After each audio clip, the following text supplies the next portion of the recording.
Assalamualaikum warahmatullahi wabarakatuh.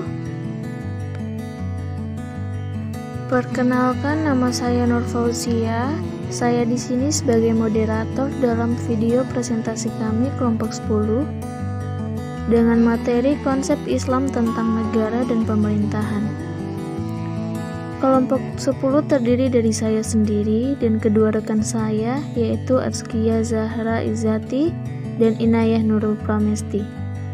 Dan dosen pengampu kami adalah Muhammad Ridwan Effendi, Sarjana Pendidikan Islam Magister Ilmu Ushuluddin. Materi konsep Islam tentang negara dan pemerintahan memiliki 3 subbab materi, yaitu yang pertama, universalitas nilai politik dengan lokalitas dan temporalitas praktik politik yang akan dijelaskan oleh saya sendiri. Yang kedua, variasi pandangan umat Islam dalam melihat relasi Islam dan negara. Subbab materi ini akan dijelaskan oleh rekan saya, Azkia. Dan subbab materi terakhir yaitu rekonstruksi konsep politik nasional religius yang akan dijelaskan oleh rekan saya, Inayah. Nah, kita masuk pada submateri yang pertama. Ada universalitas nilai politik dengan lokalitas dan temporalisasi praktik politik. Terdapat pada firman Allah dalam Quran Surah An-Nur ayat 55 yang artinya, Allah telah berjanji pada orang-orang yang beriman dan beramal saleh bahwa Ia sungguh-sungguh akan menjadikan mereka berkuasa di muka bumi, sebagaimana Ia telah menjadikan orang-orang sebelum mereka berkuasa. Islam adalah agama dan sekaligus sistem negara yang menjamin tegaknya keadilan dan mewujudkan kesejahteraan umat manusia. Islam merupakan agama yang sumul atau menyeluruh.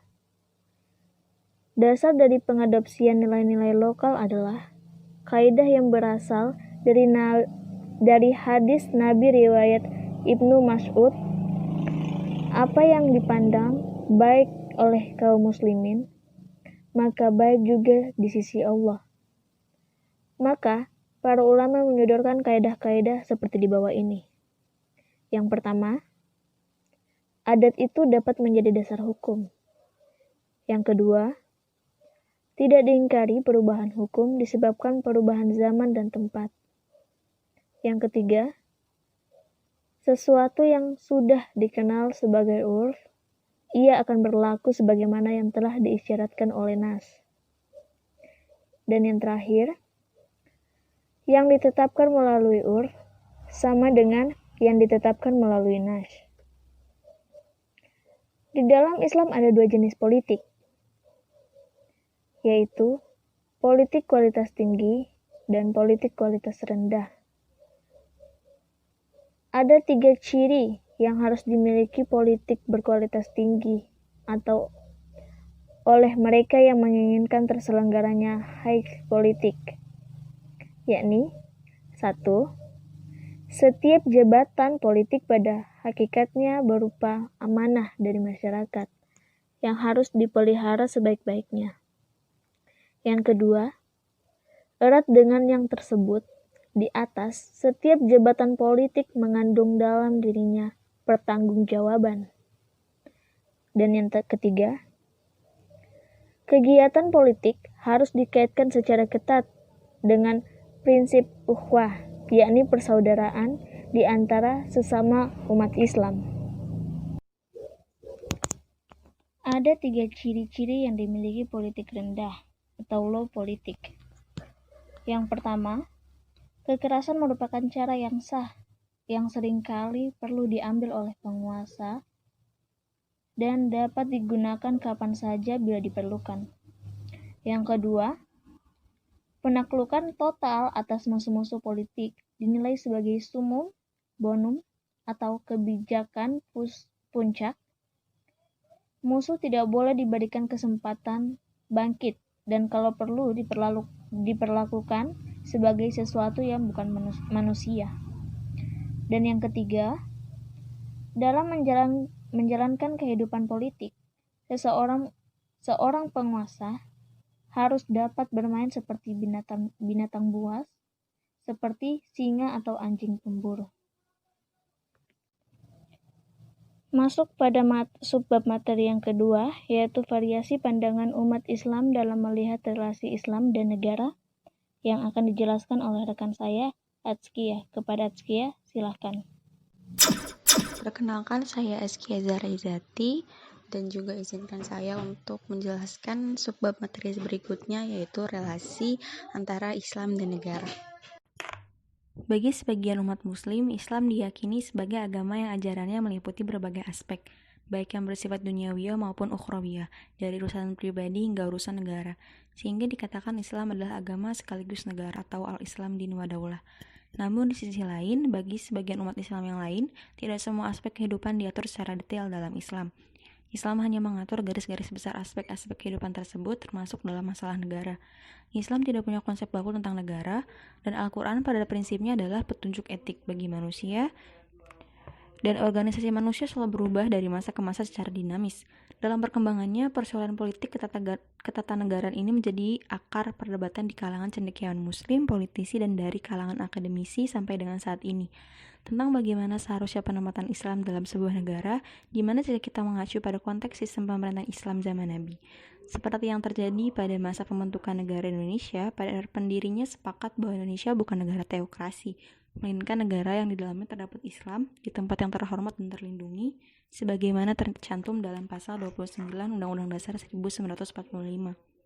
Persoalan ini memicu banyak perbedaan pendapat, diantaranya datang dari Al-Farabi, Al-Ghazali, Ibnu Khaldun, Hasan al-Banna, Rashid Ridho, Muhammad Abduh, Ali Abdul Razik, Sayyid Qutbi, dan lain-lain. Dari kajian beberapa pemikir Islam, didapat paling tidak tiga paradigma yang berkembang di relasi Islam dan negara. Pertama, paradigma sekularistik yang memisahkan hubungan antara Islam dan negara. Dikatakan bahwa Islam tidak ada kaitannya dengan masalah kenegaraan karena kan Islam hanya mengatur hubungan antara manusia dan Tuhan.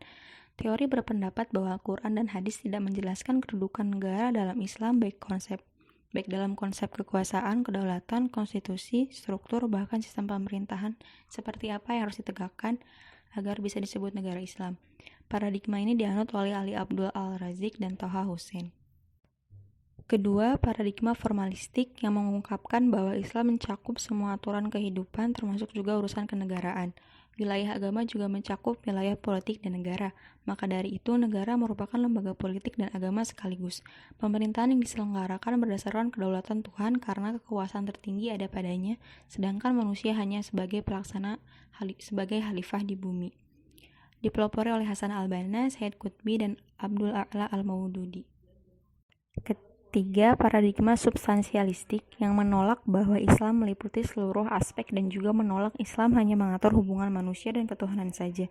Pemikiran ini berkembang pada aspek di mana Islam dan negara mempunyai hubungan simbiolistik, yaitu hubungan yang saling memerlukan, menempatkan Islam sebagai alat dalam penyelenggaraan negara atau sebaliknya kebijaksanaan negara menguatkan asas-asas pelaksanaan perintah Islam. Penganut teori ini berpendapat tidak ada sistem pemerintahan yang baku dalam Islam, dipelopori oleh Al-Ghazali dan Al-Mawardi. Baik, perkenalkan nama saya Inaya Nurul Pramesti. Saya di sini akan menjelaskan tentang subbab materi rekonstruksi konsep politik nasionalis religius. Pengertian politik secara umum. Politik adalah suatu konsep yang terfokus pada basis dan penentuan, serta siapa yang akan menjadi sumber otoritas negara, dan kepada siapa pemerintahan dipertanggungjawabkan dan bentuk pertanggungjawaban seperti apa yang harus dibuat. Politik secara umum diartikan sebagai berbagai cara untuk mencapai berbagai tujuan hidup manusia, sedangkan secara khusus ditekankan tentang kekuasaan dan pemerintahan. Menurut Asad 1954, politik adalah menghimpun kekuatan, meningkatkan kualitas dan kuantitas kekuatan, mengawasi dan mengendalikan kekuatan, dan menggunakan kekuatan untuk mencapai tujuan kekuasaan dalam negara dan institusi lainnya. Pengertian politik dalam Islam. Islam merupakan agama yang paripurna, artinya bahwa dalam Islam ada sistem politik. Oleh karena itu, dalam bernegara, umat muslim tidak perlu menirukan sistem politik barat. Politik Islam di dalam bahasa Arab dikenal dengan istilah siyasah. Oleh sebab itu, di dalam buku-buku para ulama dikenal istilah siyasah syariah. Dalam Al-Muhit, siyasah berakar kata sasa yasusu, yang arti kalimatnya adalah mengurusinya, melatihnya, dan mendidiknya. Dalam konsep Islam, kedaulatan tertinggi adalah Allah Subhanahu wa Ta'ala. Ekspresi kekuasaan dan kehendak Allah tertuang dalam Al-Quran dan Al-Sunnah. Oleh karena itu, penguasa tidaklah memiliki kekuasaan mutlak. Ia hanyalah wakil atau khalifah Allah di muka bumi yang berfungsi untuk merealisasikan hukum Allah dalam kehidupan nyata. Di samping itu, kekuasaan adalah amanah Allah yang sementara diberikan kepada orang-orang yang berhak memilikinya. Pemegang amanah haruslah menggunakan kekuasaan itu dengan sebaik-baiknya, sesuai dengan prinsip-prinsip dasar yang telah ditetapkan Al-Quran dan Sunnah Rasul. Keberhasilan dan kebaikan yang bisa kita lihat dari penerapan konsep politik Islam salah satunya yaitu saat Rasulullah menetapkan Piagam Madinah yang dapat menyatukan dua kaum yang berseteru, yaitu kaum Ansar dan kaum Muhajirin. Politik nasionalis religius. Sejak awal Indonesia merdeka, sistem politik yang dianut tidak terlepas dari sistem politik Islam.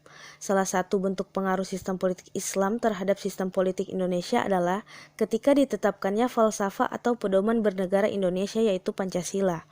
Penetapan maupun nilai dari sila yang terkandung di dalamnya banyak merujuk dan menuai kontroversi di kalangan pendiri bangsa saat itu. Hal tersebut sesuai dengan kutipan kalimat dari H.A.R. Gibb dalam Wider Islam, menyatakan bahwa Islam bukan hanya a system of theology, namun lebih dari itu, Islam merupakan a complete civilization. Artinya, sistem politik Islam menyempurnakan sistem politik Indonesia hingga saat ini.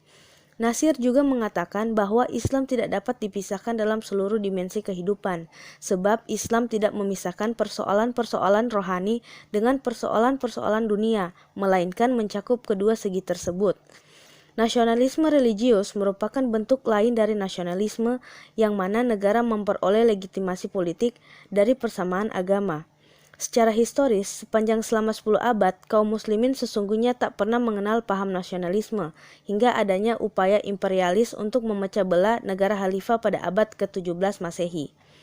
Nasionalisme berasal dari dua kata, yakni nasional dan isme, yaitu paham kebangsaan yang mengandung makna kesadaran dan semangat cinta tanah air. Selain itu, nasionalisme berasal dari kata nation yang dipadankan dengan bangsa. Kata agama menurut Kamus Besar Bahasa Indonesia, agama adalah sistem yang mengatur tata keimanan atau kepercayaan dan peribadatan kepada Tuhan Yang Maha Kuasa serta tata kaidah yang berhubungan dengan pergaulan manusia dan manusia serta lingkungannya.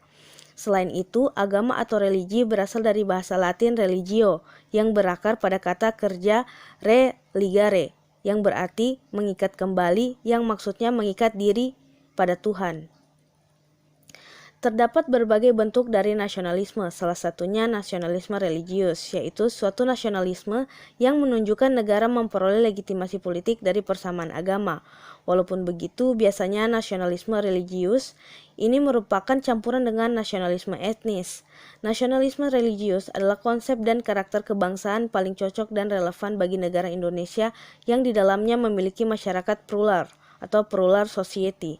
Sedangkan Pancasila merupakan kalimat sawa atau titik temu pluralitas agama, etnis, dan budaya yang menjadi ideologi dan dasar negara.